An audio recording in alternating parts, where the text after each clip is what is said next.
Muito boa noite, minha gente. Olha nós aqui de volta.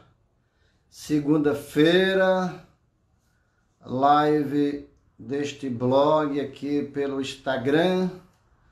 Nosso convidado de hoje é o ex-presidente nacional do PP, Pedro Corrêa. Nós já entrevistamos Pedro Corrêa, que foi cassado e preso no escândalo do Mensalão.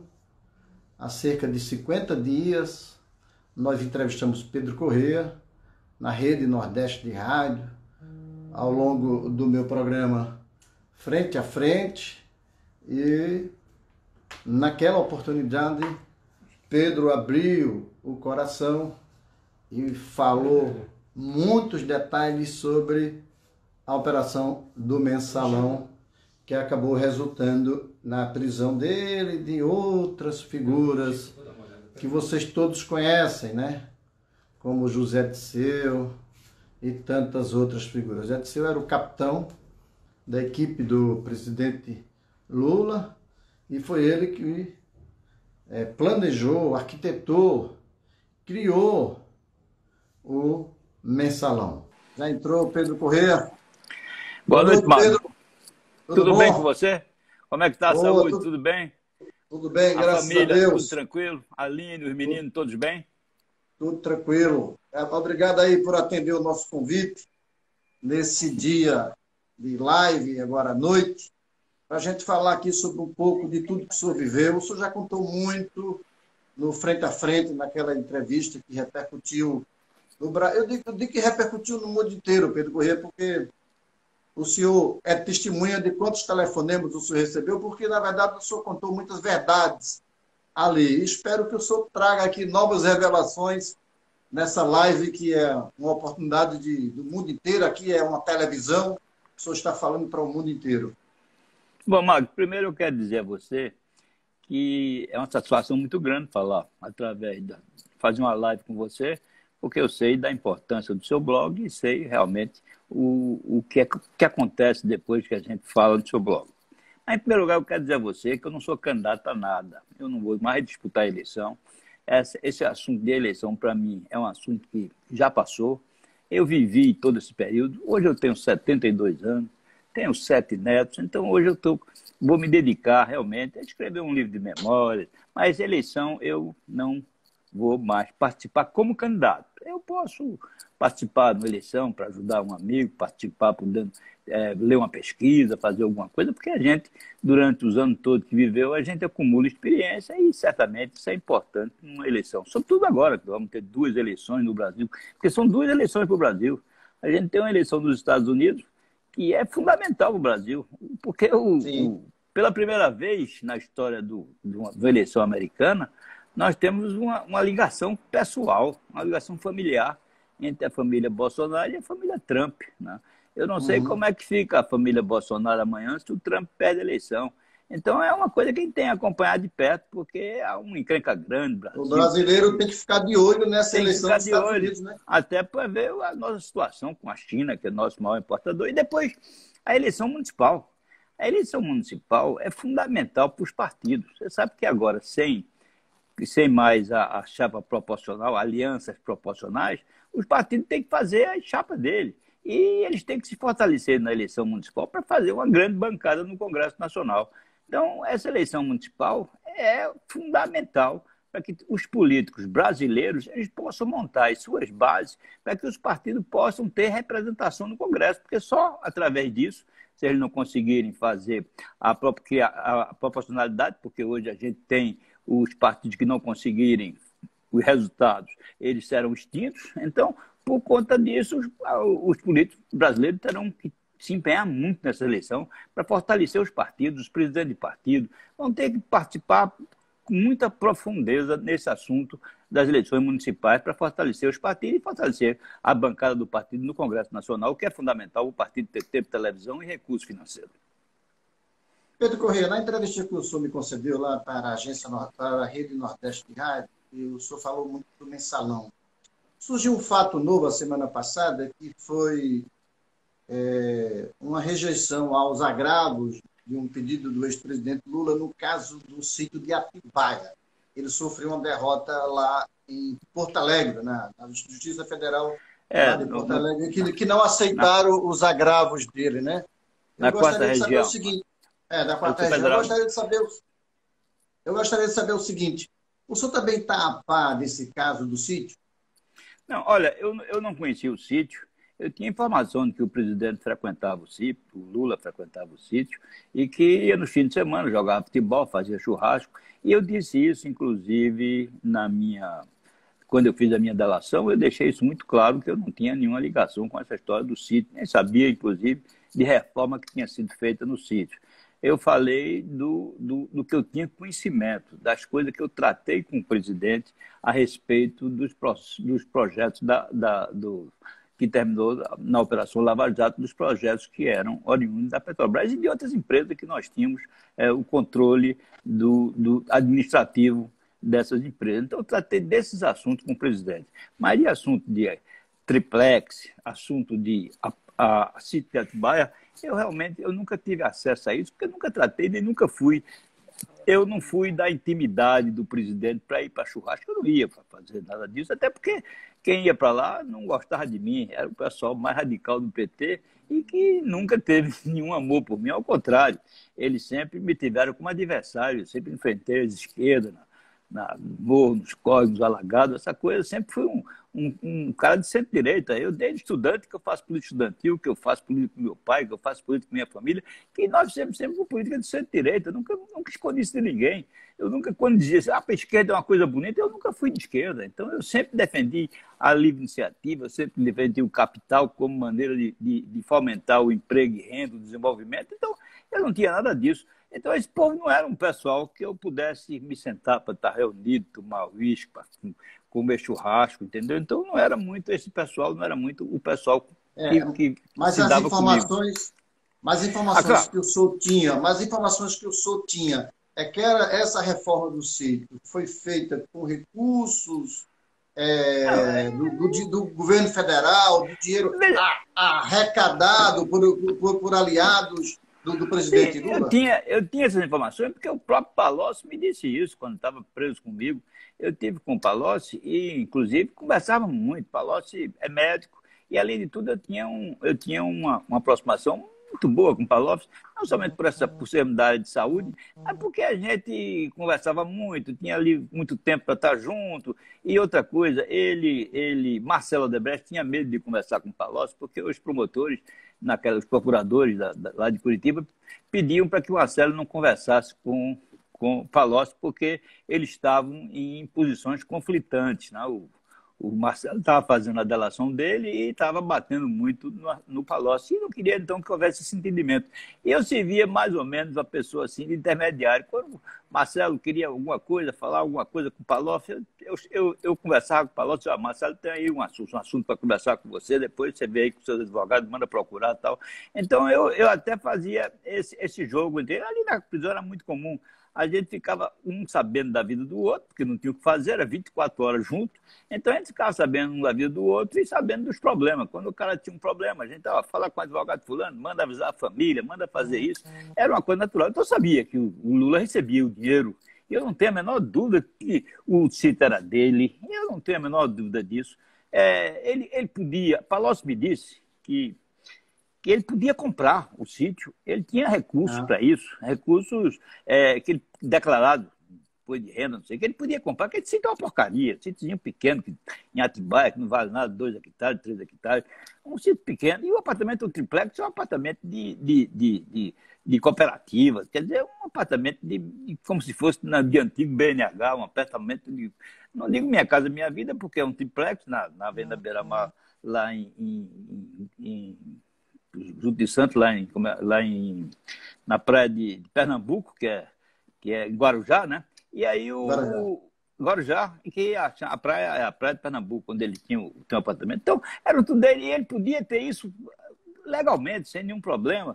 Mas ele dizia, o Palocci, o PT não vai permitir nunca que eu tenha um apartamento desse, como um triplex desse na praia em Guarujá ou um sítio. Então eu não posso botar isso no meu currículo. E por isso que ele fez tudo em nome do terceiro, mas tudo era dele. Evidentemente que ele frequentava e as reformas que foram feitas para que ele tivesse mais conforto. Aliás, não era nem essa reforma toda, eram umas coisas meio, até muito simples, mas foram feitas todas as reformas pela OAS. E o presidente da OAS foi muito claro, disse que foi realmente, eles deram o dinheiro para que ele fizesse a reforma toda, foi tudo combinado, o triplex, que ele estava conosco, preso. E a ex-mulher de Lula, né? Ela foi várias vezes lá no apartamento. A dona Marisa foi diversas vezes, a dona Marisa foi diversas vezes no apartamento e tinha contato direto com o sócio, um dos sócios, porque você tinha dois sócios na OAS, né? Tanto que naquela época, um foi genro de Antônio Carlos Magalhães, que aí dizia a OAS, a firma era Obrigado Amigo Sogro, porque era o genro de Antônio César. O César morreu do infarto e o filho dele, num depoimento também, morreu de um infarto fulminando um menino de 40 e poucos anos, César. Bom, e tinha o outro, que era o sócio dele, foi esse que ficou comigo preso, e foi delator. E ele confessou, me disse claramente de que ele deu recurso, que tinha acertado tudo, o triplex foi reservado, que Lula esteve lá, que ele fez todas as obras do sítio, que fez tudo aquilo que ele dividia com a Odebrecht, que fazia os entendimentos entre os empreiteiros para poder manter o conforto do presidente para os finais de semana, para ele fazer os churrascos, para jogar futebol, para receber aquele povo de Corinthians, não sei o quê, aquele sindicalista, que eram os companheiros dele de infância, dessa época, desde que ele saiu de Pernambuco, com 10, 12 anos, e aí foi para São Paulo e, durante esse período, ele fez amizade com aqueles todos sindicalistas, que depois formou ali aquele time que administrou o país, né? Que, na verdade, foi o grande problema dele. Ele não tinha equipe, não tinha nome, ele não tinha ninguém com capacidade técnica suficiente para tocar um governo. E os nomes que ele tinha, o de Zé Disseu e de Palocci, ele queimou, porque esses tinham aspiração para ser presidente da República, e como ele não queria entregar o poder a ninguém, nem mesmo a Zé Disseu, nem mesmo a Antônio Palocci, ele queimou os dois, deixou os dois ficarem enrolados no mensalão e não mexeu uma palha para ajudar ninguém. Pedro Corrêa, quando eu acabei aquela entrevista com o senhor na frente a frente, me ligou um amigo comum. Ele disse: Magno, eu ouvi a entrevista de Pedro Corrêa, mas ele não falou a coisa mais importante que ele me contou. É que quando ele foi pedir o ministério para o PP a Lula, Lula disse o seguinte: para que você quer ministério? Para que o partido está ministério? Eu vou dar uma diretoria na Petrobras e está resolvido. Isso é verdade? É verdade. Ele disse que não tinha vaga na esplanada. Nós queríamos, porque os outros partidos menores, o PCdoB tinha ministério, nós tínhamos uma bancada muito maior e nós queríamos ministério. E queríamos 2 ministérios, né? Tanto é que no final a gente teve o Ministério da Cidade, mas no princípio não. Ele aí disse: bom, eu não posso dar ministério. E eu dou a vocês uma diretoria na Petrobras. Aí, bom, então nós queremos uma diretoria que até Severino Cavalcante falar naquele nosso falecido Severino Fura-poço, aquela de Fura-poço. Severino diz falar da diretoria de exploração e produção, né? Que era a EP, que tinha um orçamento de 100 bilhões de dólares. A diretoria de abastecimento tinha um orçamento em torno de 50, 60 bilhões de dólares por ano. Naquela época, né? Jorrava dinheiro ali. Era metade jorrava dinheiro, mas era metade do orçamento da EP, né, que era a de exploração e perfuração. Não era de produção, não, exploração e perfuração. Mas aí foi claro, o presidente foi muito claro, disse: olha, eu dou isso a vocês, e evidentemente com mais outras coisas que foram nos dadas, a diretoria de Anvisa, a diretoria comercial do IRB, Instituto de Resseguro do Brasil, a TBG, Transporte Brasil, Gás Bolívia. Quer dizer, ele deu uma série de outras empresas que nós participamos, a Secretaria de Saúde. Quando Humberto Costa era ministro, ele nos deu a Secretaria de Insumo, que depois terminou havendo um atrito grande, porque Humberto não queria dar a secretaria, que era a secretaria de muita importância do Ministério da Saúde, e Humberto não queria dar a secretaria e terminou dando na marra, porque o presidente chamou e tem que fazer. E ele não recebia o secretário, não recebia o pessoal de baixo, não recebia o secretário. Terminou havendo uma encrenca grande. E eu me lembro que eu estava no almoço, numa sexta-feira, aqui em Recife. Eu tinha ido almoçar no Leite, que a gente sempre reunia aquela patota grande com Joézio, Sim. Bosco Tenório, era Aguiar, tal, o time que você conhece e que você é também amigo desse povo todo. Né? Joesil, quando soube hoje que o senhor ia falar, que disse, eu vou acompanhar hoje. Manda um abraço aí pro Joesil. Manda um abraço grande, isso é uma figura extraordinária, esse Joesil. A gente tem muita coisa para contar junto, viu? Se a gente for rememorar tudo aquilo que a gente fez junto, mas a gente dá boa gargalhada quando a gente se encontra e quando a gente toma um uísquezinho. Mas aí eu estava numa sexta-feira no Leite, e aí tomamos um bocado de uísque, eu cheguei em casa, eram umas 5 e tanto da tarde, né? E aí a funcionária que trabalhava conosco disse, olha, o presidente está ligando para o senhor. O presidente está ligando para mim, sexta-feira, 5 horas da tarde. O presidente está viajando, está no exterior, ele deve estar chegando, está no exterior. Não é ele não, é graça. Aí daqui a pouco a moça chamou e disse, olha, o presidente está querendo falar com o senhor. Eu fui atender, achando que era brincadeira. Né? Diga, quem é, rapaz? Vai te lascar. Aí brincando. Aí a moça disse, deputada, é a secretária do presidente. E o presidente quer falar consigo. Aí Lula entrou no telefone.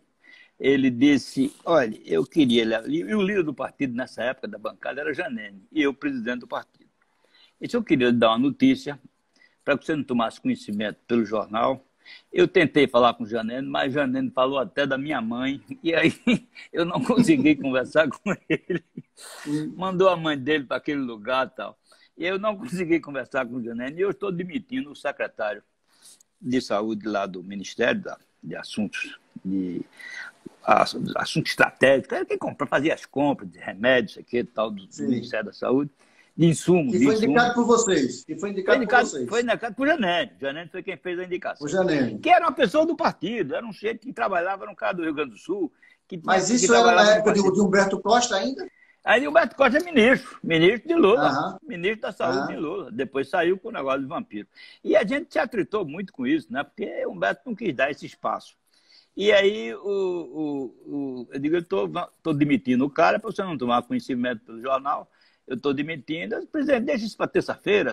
Deixa segunda-feira a gente vai aí, terça-feira. Aí eu levo outro nome e digo, Pedro, esse assunto eu não falo mais consigo, porque está resolvido. Eu vou demitir o cara.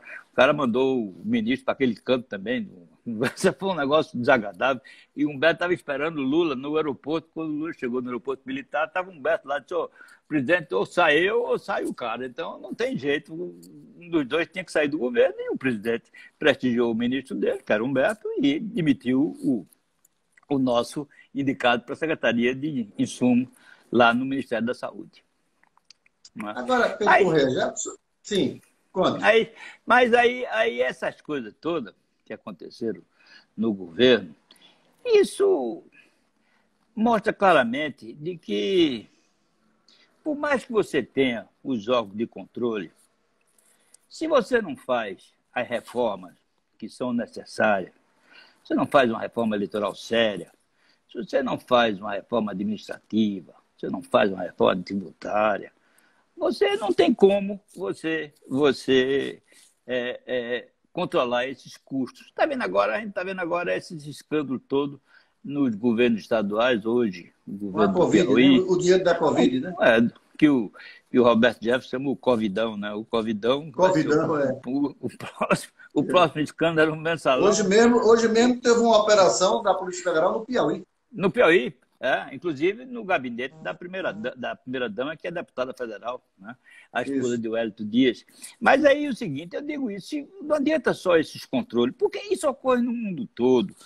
Essa coisa tem que se fazer um processo eleitoral que seja barato, que seja diferente. Tem que se fazer uma reforma política como se tem nos países mais avançados, que você tenha, que se vote no partido, que se vote na sigla, que você não vote no candidato, que o candidato... Na época que o senhor era deputado federal, uma eleição de deputado federal, as pessoas orçavam assim 15, 20 bilhões. Quanto custa hoje uma eleição de deputado federal? Era sempre uma eleição de deputado federal. Depois de 78, já em 82, uma eleição de deputado federal custava em torno de $1 milhão. Né? $1 milhão? $1 milhão. Era o preço de uma eleição de deputado federal. Hoje ainda tem muita gente que faz isso, hoje são 5 milhões e 300, tem muita gente que faz eleição com menos, até um pouco menos de dinheiro do que esse. E tem outros que gastam 15, 20 milhões, você não tem limite, quer dizer. E aí o que acontece é que não tem controle isso.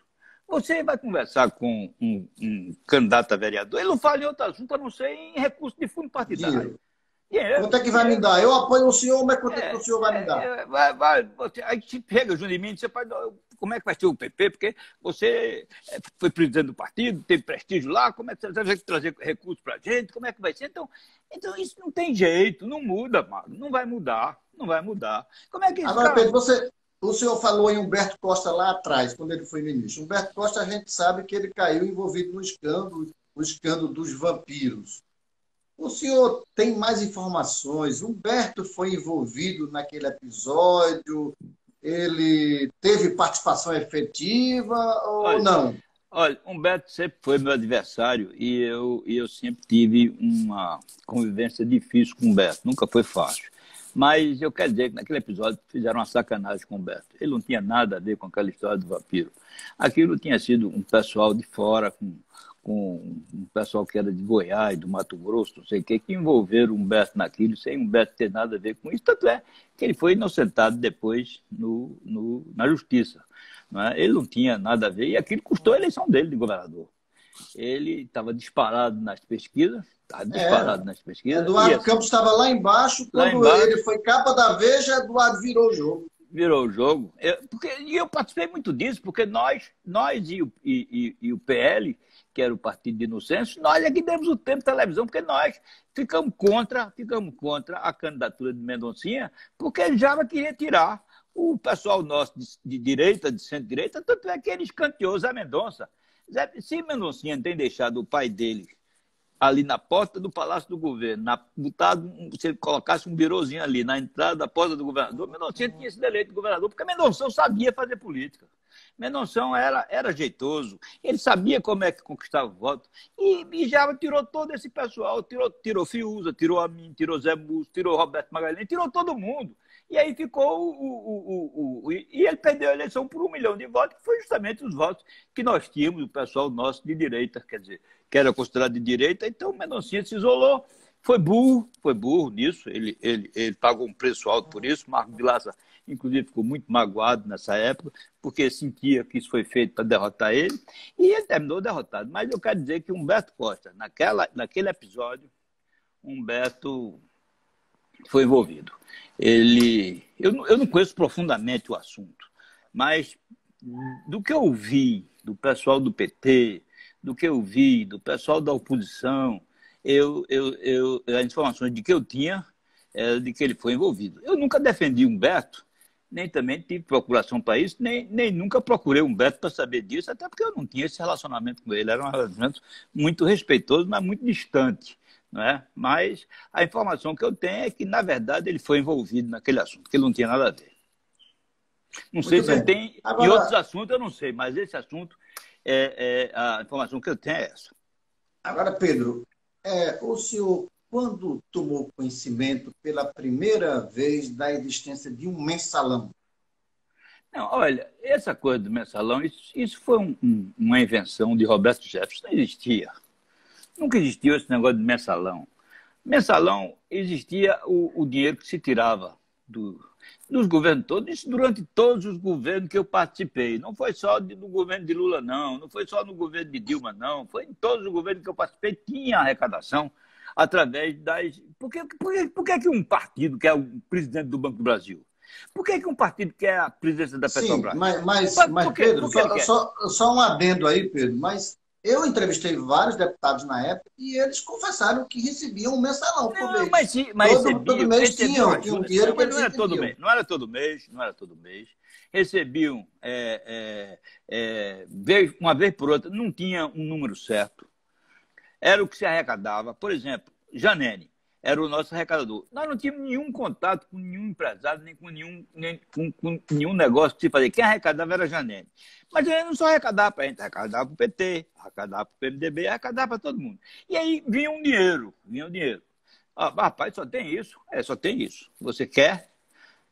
Não sei, só sei isso aí, para ver se daqui uns diazinho melhora, não sei se conseguimos alguma coisa, mas não tinha definição de número, nem tinha essa coisa de todo mês. Não era um negócio mensal, era ajuda como sempre teve, ajuda que a gente conseguia reunir os recursos todos juntos e aí saia dividindo. Agora, dividir pela importância do parlamentar. Você não ia pegar um cara que não ia na Câmara, que passava a semana todinha, chegava lá só para assinar o ponto e tal, e depois ia embora, não defendia nada, ele não tinha a mesma participação que um deputado de importância que estivesse trabalhando pelo partido, que evidentemente ele serviria de cota diferente. Mas essa coisa do mensalão de todo mês, mesada, isso não existia. Isso eu posso lhe dizer com toda tranquilidade, como eu disse que existia a Lava Jato, como eu digo que existe o negócio da Petrobras. E eu fui condenado do mensalão, não tem mais necessidade nenhuma de dizer, bom, eu estou preso por conta do mensalão, não estou preso por conta da Lava Jato, não. Eu podia dizer, não, mas não foi assim. Eu fui condenado no mensalão injustamente. Eu fui condenado por com todas as justiças, porque eu fui responsável pelas ações do Lava Jato, mas o mensalão foi uma grande invenção de Roberto Jefferson, que terminou envolvendo todo mundo e terminou, e o presidente Lula deixou que aquilo acontecesse e não tomou as próprias decisões. Quanto é que o senhor confessa? O senhor está dizendo aí que foi preso em função da Lava Jato, e não do mensalão, não é isso? Não, eu fui preso em função do mensalão. Eu estou preso em função do mensalão. A Sim, Lava tudo Jato, bem. eu celebrei um acordo, eu tenho que pagar a multa, eu não tenho dinheiro para pagar a multa. Certo. Mas a multa também.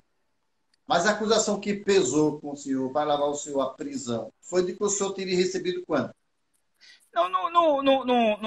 Não dizem quanto eu recebi no mensalão. É que a minha condenação no mensalão é por uma conduta espúria que eu tinha com o PT.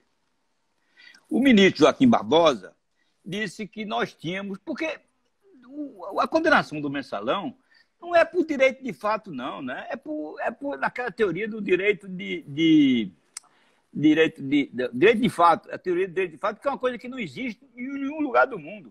Ele previa de que eu tinha feito uma corrupção com o PT. Essa teoria, que era do direito alemão, essa teoria não é aplicada e não é mais aplicada no Brasil. Nem é mais aplicada no Brasil, nem é mais aplicada em canto nenhum do mundo. Era a teoria do domínio de fato, do domínio de direito, teoria do Sim. domínio de direito, que não é mais aplicada em canto nenhum. Eu fui condenado por isso, por uma conduta espúria que eu tinha com o PT. Então, eu não tive um valor quantificado.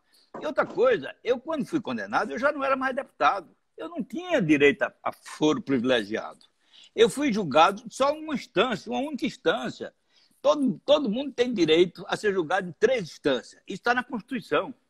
Você tem direito a ser julgado em 3 instâncias. Primeira instância, segunda instância e o Tribunal Superior. Eu fui julgado só no Supremo. Não tive direito a nenhuma defesa fora o Supremo e tchau. E estou preso até hoje por causa do Supremo. Eu fui condenado a 7 anos, 2 meses e 10 dias. Eu estou preso há 6 anos, 6 meses e hoje é 27 e 22 dias. Então, eu era para estar solto, todavia, mas o ministro Luiz Roberto Barroso sentou em cima do meu processo e não despacha. Ele foi voto vencido quando houve o decreto, o indulto. Eu fui beneficiado pelo indulto da presidenta Dilma, da ex-presidenta Dilma, como fui também beneficiado pelo indulto do ex-presidente Michel Temer, né? O Michel Temer, inclusive, em relação à multa. E aí a Mísia Carmen Lúcia era presidente do Supremo e ela, por liminar, ela cassou os benefícios do indulto do Temer. Você lembra disso? Foi uma confusão grande. Ela era presidente e quando o tribunal voltou, estava em recesso, por isso que ela decidiu, como hoje o Toffoli decidiu no assunto de Serra, porque está no exercício da presidência e o Tribunal Supremo está em recesso. Então, ele voltou, o Supremo, e aí foi distribuído para o ministro Luiz Roberto Barroso. Ele aí manteve a liminar da presidente, que era a Carmen Lúcia. Ele manteve a liminar e ficou demorando a levar o assunto plenário. Mas foi tão cobrado de que ele levou para o plenário. E ele foi o relator do projeto, ele foi o relator do processo no Supremo, no plenário do Supremo. E ele perdeu por 7-4. E ele não concede o meu indulto. Ele não concede. Porque ele sentou em cima e disse, não dou. E você vai reclamar quem? O ministro decide, está decidido. Você vai reclamar de Deus? Só pode reclamar de Deus, não tem quem reclamar mais, não. Eu já fiz reclamação constitucional, já fiz não sei quantos processos contra ele, contra que ele me deu induto, e ele não leva para o plenário. Eu levei agora, pedi para o ministro Toffoli examinar, e disse, olha, eu não posso, nessa pandemia, eu não posso examinar assunto nenhum que seja para liberar ninguém. Você está preso em casa por questão de doença. Como é que eu vou liberar você para sair? Então, tudo bem, eu vou aguardar, e foi sorteado para apresentar, quer dizer, foi sorteado para relatar a minha reclamação constitucional o ministro Luiz Fux. Eu espero que o ministro Luiz Fux, mesmo ele tendo votado contra ele votou contra o induto do Temer, votou a favor do relatório do ministro Luiz Roberto Barroso, mas ele é cumpridor das normas do tribunal. Ele, quando ele é derrotado, ele assume que o tribunal formou maioria e que aquela maioria é o que vai decidir a conduta dele em relação a isso. Então, eu estou esperando que termine aí o recesso, ele assuma e possa, então, levar o meu assunto para o plenário, eu possa conceder, eliminar. Então, estamos por aí, esperando ver como é que fica essa situação. E, enquanto isso, a gente fica aí esperando a retomada da economia, né, Mago? O negócio está complicado. Agora, Pedro Corrêa, deixa eu te perguntar uma coisa, além, já que tocasse nesse assunto. Um dos pontos que mais repercutiram da nossa entrevista foi quando o senhor falou sobre o presidente Bolsonaro. Eu vi agora, recentemente, o senhor falou que ele não se envolveu em escândalo, que ele não recebia dinheiro do PP. Não. Tudo bem, mas a minha pergunta é o seguinte. Agora, nessas denúncias envolvendo o filho dele, o Flávio Bolsonaro, se revelou que ele tinha funcionários no gabinete dele, ele como deputado federal, o Bolsonaro, que isso era parte desse processo de rachadinhas com o filho dele. O senhor tinha conhecimento disso? Não. Não, eu não conhecia os filhos do Bolsonaro. Eu vi o filho de Bolsonaro, porque ele não era nem do PP. O Bolsonaro era do PP e os filhos eram de outros partidos. Não é? Então, acho que o menino era do PSC, o Flávio Bolsonaro, quando era deputado estadual, ele não ia nem para os encontros do partido, porque Bolsonaro não dava muita bola a partido. Bolsonaro não era um cara de comparecer. Às vezes a gente pedia, quando o pessoal era mais radical, aí ligava para a gente, rapaz, vai ter um encontro em Campinas, aí tinha um pessoal, rapaz, ele quer ver Bolsonaro, traz Bolsonaro, ele tinha um eleitorado cativo, ele tinha aqueles 15%, 20% do Brasil, que era o pessoal mais radical de direita, essa coisa toda, sempre ele teve esse pessoal. E muitas vezes, os deputados que organizavam os encontros, eles pediam, as pessoas lá pediam para que a gente levasse Bolsonaro. E a gente convidava Bolsonaro, vai lá ajudar. Ele, quando podia, ele ia. Mas, normalmente, ele dizia, rapaz, estou cheio de encrenca no Rio de Janeiro, me deixa para fora disso, eu não quero estar nesse negócio de reunião de partido e tal. Então, ele sempre se esquivava desse negócio, mas quando ele ia, ele era polêmico, porque o grupo amava ele e o outro odiava. Então, mas ele tinha o público dele cativo, como ele tem, né? Até hoje ele está aí em primeiro lugar nas pesquisas, disparados, e se a eleição fosse hoje, ele ganhava de novo a eleição no primeiro turno. Ganhava a eleição de novo, não, ganhava a eleição no primeiro turno. Né? Então, o que é que ele pedia ao senhor? Selo. Selo para mandar carta. Naquele tempo, você não tinha redes sociais, né? Como hoje tem, né? Então, essa coisa hoje de rede social, de WhatsApp, de Instagram, de Facebook, de tudo, de Face, não sei o que, essa coisa não tinha nada disso naquela época. Então, ele mandava carta. E tudo que ele fazia... Mas ele queria uma cota maior, de carta? Porque o parlamentar tinha uma cota na Câmara. Eu não me engano, naquele tempo eu acho que eram 10 mil selos. Eu sei que eu ia guardando minhas cotas para mandar sempre, porque como eu acumulava, eu mandava um som de cartão de Natal e mandava também. Eu mandava mais ou menos uns 2 mil cartões de aniversário por mês. E mandava o resto, eu mandava as minhas correspondências, mandava no final do ano, quando mandavam um cartão de Natal, mandava uma lembrancinha, um calendário, aquela coisa que o político fazia para ficar lembrado. Então eu mandava para o pessoal guardar. Mas ele não. Ele queria 500 mil selos por mês. Bolsonaro não existe. Quando é que você vai fazer isso? Custava 10 centavos, 20 centavos. Não tem jeito, Bolsonaro. Eu não arranjo isso, não. Mas vou arranjar algum selinho, vou procurar para ele. Pedia. Aí tinha uma cota maior. A presidência, por exemplo, não tinha cota, a presidência da Câmara.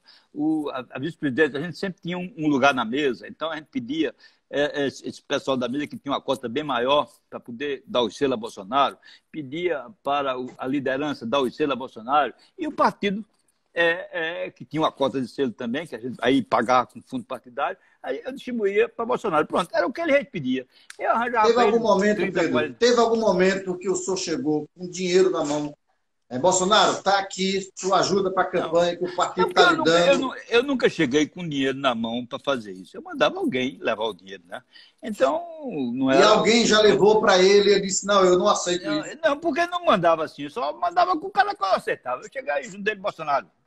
Você é um cara que não tem dinheiro, você é um cara de classe média. E eu quero dizer a você o seguinte, você precisa de ajuda, rapaz. Como é que você vai fazer eleição? Você não precisa de ajuda, não. Ninguém tem um material gráfico. Você pega o material gráfico, é só santinho. Eu não faço nada de movimento nenhum, não. E outra coisa, quando tem assim uma placa, um negócio, o pessoal me dá. Aí não tem... Não tem, não. Os militares te juntam, resolve, faz uma festa para mim, faz um churrasco, faz um negócio. Eu não tenho um prefeito, não tenho um vereador, vou gastar dinheiro com o quê? Vou gastar dinheiro com o quê? O carro, eu tenho minha cota de gasolina, eu vou andar de carro no Rio de Janeiro, tudo é pertinho, não tem problema, não vou precisar de pegar avião, não vou precisar fazer nada disso, vou fazer minha campanha do mesmo jeito que eu estou fazendo aqui hoje, andando do mesmo jeito, vou lá, converso com um, converso com outro, não vou Agora, fazer diferente. Pedro, se Bolsonaro não gostava de dinheiro ou não aceitava ajuda, quem eram os pidões da época que gostavam de muito dinheiro mesmo? Quem eram os pidões? Sim. Todos os deputados do PP, 90% gostavam de dinheiro, todo mundo gostava, todo mundo que fazia eleição mais cara fazia com dinheiro. Eu não vou citar nominalmente os companheiros, por exemplo, de Pernambuco, porque senão amanhã a família que se dá bem comigo vai terminar brigado comigo, mas tinha gente de Pernambuco, tinha gente de todo canto que se a gente arranjava dinheiro para fazer eleição. Não é? Era uma coisa natural, não é? Por exemplo, José Disseu, que foi o arquiteto desse mensalão, José Disseu saiu com dinheiro desse negócio? José Disseu, ele diz que saiu sem um tostão, que vendeu a casa que tinha um escritório, ele tinha um escritório muito bom, e vendeu para pagar, quebrou, ele tinha uma assessoria, mas não é o que dizem é que ele tem muito dinheiro, que ele tinha muito dinheiro.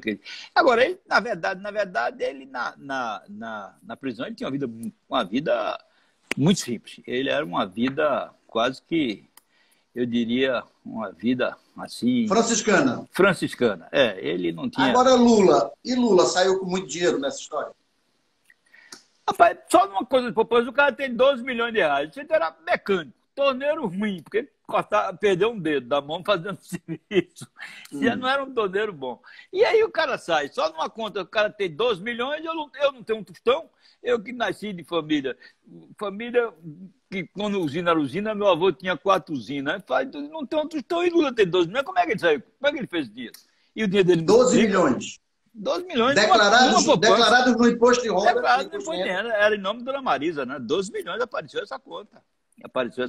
Declarado. É por isso que o Palocci dizia que o Lula poderia comprar legalmente o apartamento do triplex e comprar legalmente o sítio de Atibaia. E ele não fez isso porque dizia que o PT não ia perdoar ele nunca de ter um apartamento triplex na frente do mar e ter um sítio para poder receber os amigos, fazer churrasco, essa coisa toda.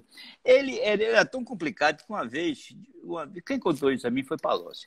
Lula era tão complicado e tão pilantra, isso era pilantragem, que ele, um sindicalista, comprou uma geladeira duplex.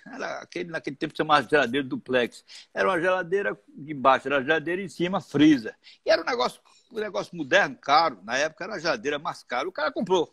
Depois ele expulsou o cara do partido. Ele disse que um cara do partido não podia ter uma geladeira daquela. Ele expulsou o cara do partido. Veja o que é pilantragem. Porque depois ele tem um sítio, depois tem um apartamento triplex, quer dizer, e não bota o nome dele para não manchar o currículo. E terminou aí com o currículo todo manchado, todo atrapalhado. Agora, Pedro Corrêa, dinheiro fora, lá no exterior, em paraísos fiscais. O senhor ouvia falar que Lula tinha dinheiro em paraísos fiscais?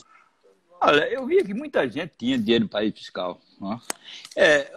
No governo de Figueiredo, por exemplo, você tinha um japonês chamado Tije Kuek. Você não viu mais falar nesse cara? Shizazo eu me lembro disso. No japonês, Shigeaki Ueki. Ele foi presidente da Isso, eu lembro dele, eu lembro. Foi ministro de Minas e Energia. Esse cara tem um rancho no Texas, dizem, eu não conheço, mas dizem que é um dos melhores ranchos, uma melhor fazenda dos Estados Unidos.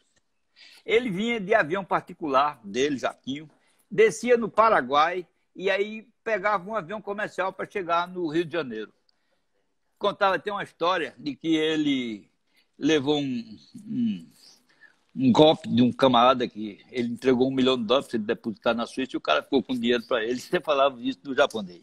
Então, essa coisa do governo Figueiredo, que já é que essa coisa de dinheiro do paraíso fiscal sempre teve. A mim foi oferecido diversas vezes ter uma conta no exterior, eu nunca quis. Porque não sobrava dinheiro para mim, nunca sobrou. Dinheiro para mim não sobrava. Quem foi que ofereceu? Quem foi que ofereceu? Janene, gente né? do PT? Janene, o Alberto Youssef, todos eles me ofereciam para ter dinheiro. O Doleiro. De recursos no exterior. Então, se ele ofereceu ao senhor, então eles ofereceram a Lula também. Não sei. A Lula deve ter oferecido e Lula devia... Lula tinha quem bancasse tudo para ele, né? O cara tinha uma mesada. Esse tinha uma mesada. A Odebrecht fez um acerto, deixou 100 milhões disponíveis numa conta para ele.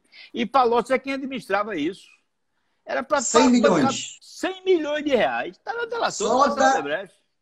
Só de Marcelo. Imagina as outras empreiteiras. Está na delação de Marcelo Odebrecht e na delação de Palocci. Sim, isso só de uma empreiteira. Você imagina as outras.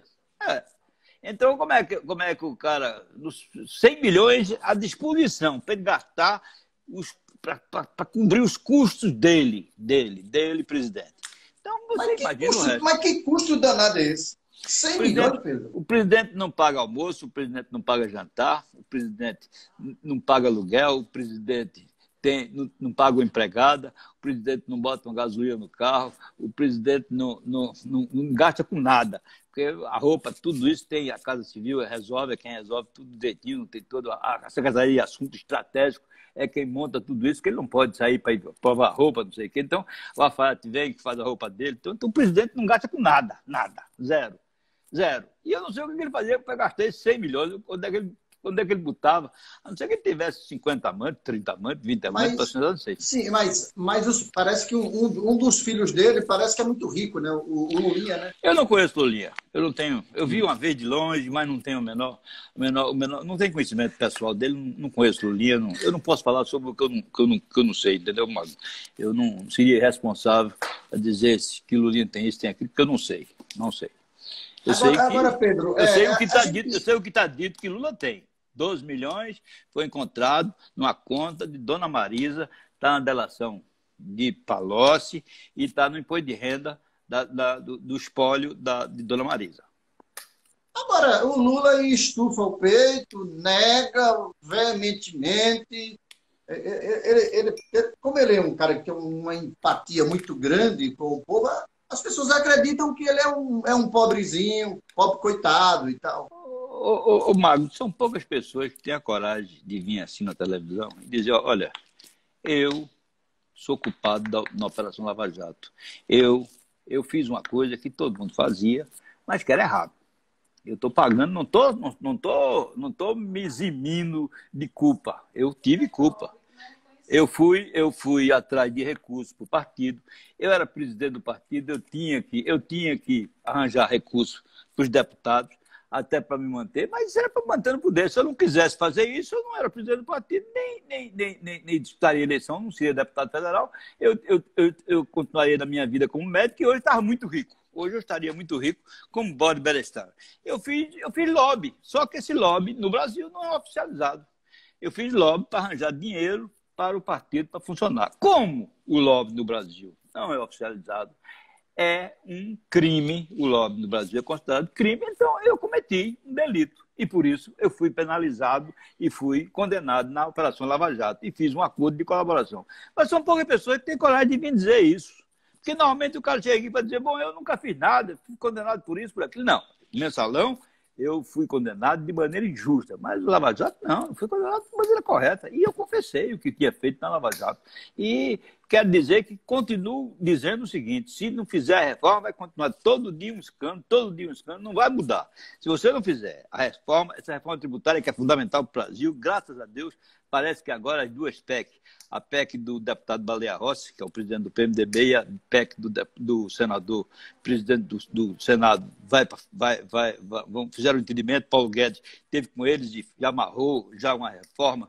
Hoje houve até uma separação lá do Centrão, o MDB e o Democrata saiu do bloco do Centrão, mas isso não foi nenhuma ruptura política, isso foi em função da arrumação de cargo de comissão, porque eles se juntaram todos para ter uma maioria absoluta na comissão do orçamento. Aí, depois disso, não tinha sentido. Então, eles fizeram. E se não fizesse essa reforma política, não fizesse essa reforma tributária, não fizesse essa reforma administrativa, as coisas vão continuar tudo do mesmo jeito. Agora, Pedro Corrêa, o senhor é acusado de ter arrecadado, vamos assim, o senhor falou o termo de lobby e tal, mas o senhor falou que lá atrás era arrecadação, não era mensalão. O senhor é apontado assim como um dos principais arrecadadores, que o senhor teria arrecadado 400 milhões, esse dinheiro bate? Esse valor bate? Primeiro, eu não era arrecadador, eu era distribuidor. Quem arrecadava não era eu. Eu distribuía o recurso. Não pegava no dinheiro, não. Eu pegava o papel de tanto para fulano, tanto para ciclano, tanto para fulano. Eu fazia isso, entendeu? Eu não pegava em recurso, não. Anotava isso? O senhor anotava isso? E entregava, eu acertava isso pessoalmente, não deixava nada por escrito, mas tinha algumas coisas que eu deixava até por escrito para mandar para fulano, ciclano. E isso o Alberto Youssef mostrou na delação dele, que tinha Agora, veja bem, Pedro, a gente pensa aqui no Mas Brasil, eu nunca arrecadei. Eu distribuía o recursos oriundos de contrato da Petrobras e de outras empresas que a gente tinha um controle na administração federal. Mas como é que eles entregavam esse dinheiro? Porque, veja bem, dinheiro em banco não se movimenta. Dinheiro em banco não se movimenta. Você não transfere dinheiro de uma conta de um banco para outra. Como era que eles faziam a entrega desse dinheiro? Dinheiro não era oficial. Dinheiro não era oficial, era dinheiro em espécie, mano. Dinheiro em espécie. Os caras levavam no apartamento, na casa, no lugar onde você fosse levar para o vereador fulano de tal. Mala, era uma mala? Era com a mala e caixa e tudo? Com a mala, com a caixa, com um avião, como danado fosse. Não tinha... Isso era... O doleiro tinha uma participação na arrecadação para fazer essas coisas, para fazer a operação. Sim, o senhor está dizendo o operador fazia isso. Eu estou dizendo, o senhor falou que entregava. O senhor correu algum risco? Eu não entregava, já? Não entregava, não. Eu nunca peguei dinheiro. Distribuía. Distribuía na conversa com o doleiro, com o Janene, com o Alberto Youssef. Nós reuníamos o grupo maior, por exemplo, do PP, os dirigentes, e aí nós dizíamos assim, fulano vai receber tanto, ciclano tanto. E isso o cara que estava ali, o operador estava anotando, e ele é que se encarregava de fazer isso. Ele tinha um percentual. O que eu quero perguntar é o seguinte, Pedro, porque isso é uma operação perigosíssima. Porque tem que botar o dinheiro num carro, tem que botar o dinheiro numa mala, botar o dinheiro num avião e tal. Vocês correram algum risco um dia de alguma violência, algum assalto, alguma coisa desse tipo? Não, porque eu nunca fiz isso, eu nunca peguei o dinheiro para levar assim, para canto nenhum. Não tinha jeito. Porque a gente, Gedel Vieira, pegaram aquele dinheirão na casa 51 milhões. Do Gedel Vieira, no apartamento dele lá no quarto, lá, não sei quantas caixas. Deixa eu dizer a você, o dinheiro que eu recebia, eu gastava em política. Eu vivia do que eu tinha e jantar, almoço, do que eu vivo até hoje. Eu vivo até hoje disso. Eu tinha talvez um pouquinho mais, porque tinha aquela verba de Câmara, não sei o que tal, que você tinha um pouco mais de recursos. Mas você está sem mandato, aí você não tem. Você não tem verba de gabinete, não tem a verba de transporte aéreo, não sei o que você economizava e sobrava alguma coisinha. Agora, aí mas eu vivia disso. O resto, eu gastava em política. Então, eu chegava aqui e dizia assim, vai tanto para fulano, tanto para ciclano, tanto para não sei o quê. O cara vai guardar tanto. O doleiro. Doleiro. Tem no Brasil todo, não sei quantos. Aqui em Recife deve ter uns 50, 100, sei lá quantos. Eles se comunicavam e ele é quem fazia as transferências entre ele mesmo. mandava para o exterior, o cara depositava numa conta em Caimã, depositava numa conta no Panamá, o dinheiro vinha para o Brasil de outra maneira, a Odebrecht depositava numa conta na Suíça, o AOS depositava. É assim que fazia. Esse mecanismo da distribuição desse recurso eram os operadores que cuidavam disso, entendeu? Não era deputado, porque deputado não sabia fazer isso, não tinha nem como fazer, agora, não sabe fazer. Bom, como a gente sabe que é muito dinheiro. Por exemplo, o ex-governador o ex-governador de São Paulo, Geraldo Alckmin, ele deu uma live aqui para mim hoje, faz 8 dias. E na sexta-feira passada, ele sofreu um processo aí da Polícia Federal, acusado de receber 2 milhões. Você acha que Alckmin recebeu esse dinheiro? Eu suponho que isso foi um dinheiro para a campanha, né? Ou acha que isso foi um dinheiro pessoal para o Alckmin? Olha, o Alckmin é médico. E eu fui presidente da Comissão de Saúde, ele foi meu vice-presidente, depois ele foi presidente da Comissão de Previdência, porque a Comissão de Saúde mudou para a Comissão de Seguridade e... Previdência e Seguridade, né? Seguridade... Como é, Aline? Seguridade Social. Seguridade Social. E ele foi presidente, eu fui vice-presidente dele. Ele era um excelente vice-presidente, porque eu não tinha muita paciência de ficar recebendo aquele povo de sindicato, de enfermeiro, não sei o que, aquela aporrinhação que os caras iam lá, tudo para pedir aumento de salário, para pedir não sei o que. Eu era meio contra aquilo. E aí o Alckmin recebia aquele povo, que ele tinha uma paciência, aí ficava conversando ali meia hora, 1 hora, e ele é atencioso, ele é muito atencioso, muito educado, muito fino. E ele, como era do PSDB, ele aí ficava mais tempo para fazer essas coisas. Quando eu fui vice-presidente dele, ele não resolvia nada. Vamos votar o projeto de fulano. Pô, o cara tá porrinha na gente aqui, vou botar na pauta. Mas era difícil, ele era um cara difícil para fazer isso, porque ele não se convencia fácil. Agora, ele não é um cara desonesto. Isso eu posso... Eu não botar minha mão no fogo, porque eu já botei a mão no fogo dizendo que o fulano tal, isso, aquilo, e fui traído. Mas o Alckmin não era um cara desonesto. Ele é um cara que mora simples, ele tem uma vida... É um cara que mora simples, com Dona Lu. O Maluf, que era adversário dele, ferrenho, Maluf dizia, isso é um liso, não sabe nem ser governador, não sabe aproveitar nem a vida, isso é um besta e tal. O próprio Maluf me dizia isso, entendeu? Ô Pedro, chegou uma pergunta aqui do Ceará, o Arnaldo Santos, que é da área de comunicação, blogueiro e tal, é um colunista. Deve estar preocupado aí com muito fake famoso news também, lá no Ceará. Não, o Arnaldo Santos está perguntando aqui o seguinte: o senhor afirma que o mensalão foi uma invenção do Roberto Jefferson, que, aliás, era aliado do governo até então. O que eu teria contrariado a ponto dele denunciar o escândalo depois que foi comprovado? Olha, ele foi o seguinte, quem pegou o negócio do mensalão foi um funcionário que ele tinha indicado para o Correio, que um empresário foi lá e gravou, dando uma propina a ele. O funcionário dos Correios, eu lembro. Dos Correios, lembra disso? Aí foi gravado, saiu no Jornal Nacional, saiu em todos os repórteres, todos os jornais do país na época. E aí o Roberto Jefferson procurou Zé Disseu, vamos resolver esse assunto. E Zé Disseu não atendia ele. Não atendia ele. Ele me disse, inclusive, Roberto Jefferson, esse Zé Disseu está pensando que vai me jantar, e antes de jantar eu almoço ele. Até eu disse a Zé Disseu, se foi Zé Disseu, eu digo, Zé, atende Roberto Jefferson, porra. Tu tá nesse negócio. Conversa com ele. Pedro, se a gente der o governo a Roberto Jefferson, ele não fica satisfeito. Não tem jeito. Ele não tem jeito de atender ele. Não tem jeito. E aí foi quando... Boca do jacaré mesmo, né? Boca de jacaré, desse tamanho. A boca era maior do que tudo no mundo. Então, ele dizia, eu não posso atender. E eu fui... Quando eu no dia que ele foi falar na Câmara, eu fui com o Severino, que o Severino era presidente, e o Severino foi num jatinho de Recife para Brasília. E eu fui junto. Eu peguei uma carona com o Severino, e quando eu tinha uma carona, eu sempre ia, porque economizava a passagem, né, essa coisa, e aí eu fui junto. E aí, quando cheguei lá, tinha um recado do pessoal, porque naquele tempo não tinha celular, essas coisas, nem tinha essa facilidade. Aí tinha um recado que o Roberto Jefferson queria falar comigo. Aí eu perguntei onde é que estava, era meu motorista que chegou para me pegar. O deputado Roberto está querendo falar. Eu já tinha visto os cantos todos, né? Eu digo, vou ligar para o Bob, meu amigo.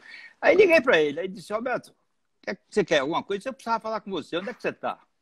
E depois eu cheguei agora, vou passar em casa, liguei para ele do aeroporto, vou passar em casa e depois vou para a Câmara. Aí ele disse, eu vou passar então na sua casa. Eu disse, não, rapaz, passa aí, você está onde? Está em casa? Estou. Ele disse, eu passo aí. Ele disse, não venha não, que está lotado de jornalistas. Eu disse, qual é o problema? Eu sou seu amigo, rapaz. Qual é o problema eu não tenho medo de jornalista para não poder me encontrar com você? Rapaz, que é isso? Aí fui. Fábio Neto estava comigo, meu filho. Sim. Conversamos e ele tinha me feito o seguinte pedido. Ele disse, olha, Pedro, eu queria pedir que você falasse com o Severino para Severino me dar um tempo maior e não deixar ninguém fazer nenhuma parte. Eu terminar de concluir todos os meus raciocínios e quando terminasse eu vou dar os apartes todos para que a gente possa então discutir os assuntos. Mas eu queria que ele me assegurasse e eu queria que você falasse com ele. Diga, rapaz, olha, eu quero dizer a você que esse assunto eu não preciso falar com o Severino, porque nós viemos juntos no avião da FAB, e ele me disse que vai dar o tempo que for necessário para você e você fique tranquilo e você fique à vontade para sair. Quando eu ia saindo, ele estava com o genro dele. Eu digo, Bob, eu chamava ele de Bob, né? Bob, Bob, tu até agora, Bob, não mentisse. Tu fizeste todas as declarações aí, essa coisa toda, mas não mentisse. Então, tu tem cuidado, para quando se alguém fizer uma pergunta, um negócio, tu não souber, diz aí, ó, vou ver. Não vai dizer, dar um chute, porque o Robert Jefferson era bocão, né? E aí eu digo, não vai dar um chute, porque depois o cara pega uma mentira e tu vai ser caçado, porque aí é complicado defender. Uma mentira, você sabe que na Câmara é complicado de outra coisa. Uma mentira, o cara vai conferir. Se conferir e der errado, fica ruim para você. Isso aí, não disse mais nada do que isso. Ele disse que eu fui falar com ele para não citar o negócio do mensalão. E agora, tem mais o seguinte, no mensalão. Roberto Jefferson, houve uma comissão de sindicato, está lá na Câmara. Isso é fácil de provar. O Ciro Nogueira, que hoje é presidente, era o segundo vice-presidente da Câmara dos Deputados na época do mensalão. E Ciro Nogueira era o corregedor da Câmara. Naquele tempo, você lembra, tinha o corregedor como tem hoje. O corregedor, agora não, já vai direto para o Conselho de Ética, mas naquela época tinha o corregedor e ele abriu uma sindicância. E Roberto Jefferson, na sindicância, com o Ciro Nogueira, disse, Ciro, Pedro Corrêa não, ele não recebeu. Está lá na sindicância, ele mandou isso para o ministro Joaquim Barbosa e eu fui condenado. Ô, Pedro, ele disse isso, está lá. Pedro, já estamos chegando aqui no final. Eu queria agradecer por o senhor ter atendido esse convite nosso. Foi muito bom conversar com o senhor aqui. Agradecer também pela entrevista lá atrás, ao frente a frente, e dizer que estamos aqui à sua disposição. Um grande abraço. Certo. Eu quero só que você que é jornalista e que tem um blog famoso, é diferente desses blogueiros pequenininhos, você proteja esse povo todo desse negócio de fake news. Fake news não se resolve através de lei assim, não. Fake news tem que ser resolvido de maneira diferente. É como o negócio da Hidra, quando Hércules matou a Hidra, cortando todas as cabeças e impedindo que sangue. Você sabe o Twitter, Pedro não sei quem, um cara do Twitter, ele disse que depois que o ministro fechou o negócio do Twitter, que tinham 48% de blog bolsonaristas, passaram para 53%, porque os espaços ocupados vão ser preenchidos por novos bolsonaristas. Então, você encabeça essa campanha, que você tem prestígio, força e coragem. Coragem, que você tem coragem. Você não é força, não. Você é corajoso e toma parada, viu? É sertanejo, velho. Está habituado. Comer lagartixa no meio do sertão, sabe o que é isso? Grande abraço, Pedro. Para você também, amigo. Um beijo, Aline. Abraço.